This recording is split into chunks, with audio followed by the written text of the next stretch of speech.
On commence notre série d'interviews avec Pierre-Alexandre Anglade, député des Français du Benelux. Bonjour. Bonjour.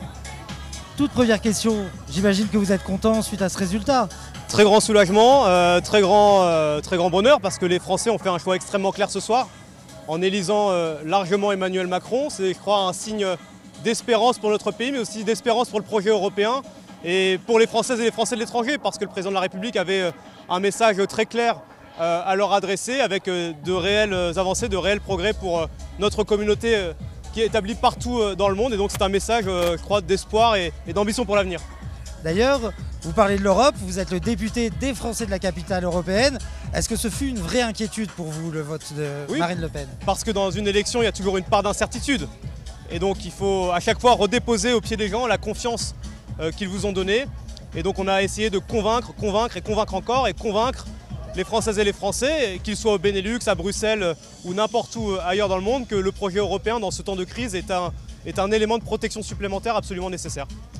Et maintenant, le vrai boulot va commencer pour vous. Les élections législatives arrivent à grands pas.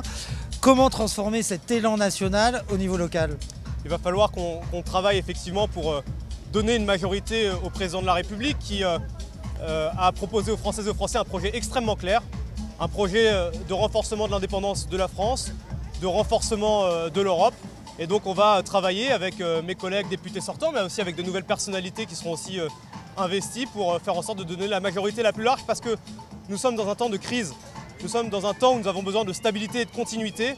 Et donc nous allons travailler pour construire cette majorité très large à l'Assemblée nationale pour mettre en œuvre le projet du président de la République. Et pourtant vous êtes dans une circonscription qui est très hétéroclite. Que ce soit aux Pays-Bas, Bruxelles ou Luxembourg, c'est pas du tout la même sociologie de Français expatriés. Comment vous allez les rassembler? Comment vous allez trouver un point d'union avec eux? On va travailler comme on l'a toujours fait, en essayant de composer effectivement avec ces différentes sensibilités, ces différentes tendances qui peuvent exister dans notre circonscription. Mais il peut y avoir des différences, mais il y a quelque chose qui nous rassemble, c'est cette volonté de toujours faire avancer, toujours faire progresser le projet européen. Ça a été un marqueur de l'identité politique de ce que nous sommes, un axe, un pilier du projet du président de la République. Et donc on va évidemment travailler pour cela et puis aussi mettre en œuvre ce projet ambitieux qu'on a proposé aux Françaises et aux Français de l'étranger sur la dématérialisation de tout un tas de services qui aujourd'hui ne le sont pas. C'est une ambition très forte qu'on a portée ces 5 années passées et qu'on va continuer à porter dans les semaines et les mois à venir. Voilà. Merci Pierre-Alex. Tout ça, on en parlera avec encore plus de détails dans les semaines à venir. Voilà. Voilà, je suis avec Quentin, journaliste à la RTBF, la première chaîne belge. Alors Bonsoir. Pourquoi la RTBF est présente ce soir, Quentin?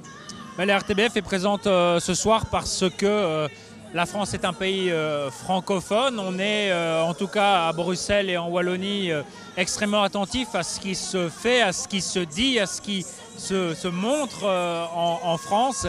Et aussi parce qu'il y a plusieurs milliers de Français qui habitent Bruxelles, on le sait. Et donc, comme la RTBF doit pas pouvoir parler à tous les publics, c'est notre mission de service public, effectivement, on doit pouvoir parler aux Français qui habitent en Belgique. Mais même aux Belges, la Belgique, puisque moi qui vis en Belgique, bien souvent on m'interpelle sur la politique française. J'ai l'impression que les Belges, aussi en Belgique, sont très très intéressés par ce qui se passe ici. Les Belges sont effectivement très intéressés par ce qui se passe dans la politique française, dans la vie française en général. Et c'est la raison pour laquelle on a mis des gros moyens lors du premier tour. On a mis les mêmes moyens sur le second tour avec un plateau et des invités sur les Champs-Élysées. Moi-même, j'étais en reportage pendant plus de 11 jours dans les petits villages, dans les grandes villes, pour parler des problématiques que connaissent les Français sur les déserts médicaux, les écoles qui ferment les unes après les autres, des problèmes qu'on n'a pas forcément toujours chez nous en Belgique, mais qui nous permettent aussi de comprendre la réalité du terrain en France. Alors on a parlé des Français qui vivent en Belgique, des Belges effectivement qui vivent en Belgique, mais il y a aussi les binationaux. Il y a beaucoup de binationaux aussi franco-belges. Et là ce soir je pense qu'ils vous suivent sur RTBF.